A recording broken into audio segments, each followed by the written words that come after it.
জিতবে বেটা বরিশাল। প্রায়ই ফরচুন বরিশালের ফেসবুক পেজ থেকে এই কথাটি লেখা হয়েছিল যে জিতবে বেটা বরিশাল, এবং শেষ পর্যন্ত সেটাই হলো। ফরচুন বরিশাল জিতে গেল।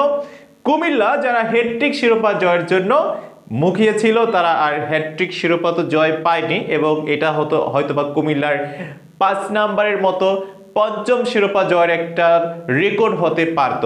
কিন্তু ওই যে 154 রান, বড় বিপর্যয় ব্যাটিংয়ে, এবং ফরচুন বরিশালের দুর্দান্ত বোলিং, দুর্দান্ত ব্যাটিং, সব কিছুর কাছে হেরে গেল কুমিল্লা ভিক্টোরিয়াস। মঈন আলী কিছু করতে পারলেন না, রাসেলরা কিছু করতে পারলেন না।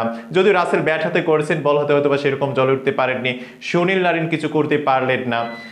যদি আজকে রাসেল শেষ ইনিংসটা ওইভাবে না খেলতেন, যদি বিধ্বংসী ইনিংসটা আজকে ব্যাট হাতে খেলতে না পারতেন, যদিও অপরাজিত ছিলেন, তাহলে কিন্তু আজকে কুমিল্লার এতদূর যাওয়া লাগতো না, এতদূর যেতে পারতো না।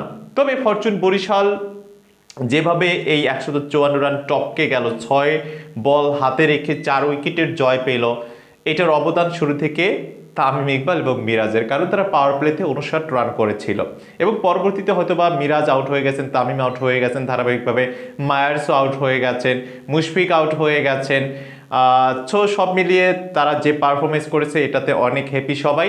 তামিম ফ্যান্স, বরিশালের সমর্থক সবাই অনেক হ্যাপি, এবং অনেক অনেক অনেক শুভেচ্ছা, অভিনন্দন, শুভকামনা সব কিছুই থাকতেছে তামিম, মুশফিক, রিয়াদ এবং সেই সাথে যারাই খেলেছেন তাদের জন্য। পাশাপাশি ফরচুন বরিশাল পুরো টিমকেই ধন্যবাদ, এত ভালো খেলে এত সুন্দর করে ম্যাচ জেতালো।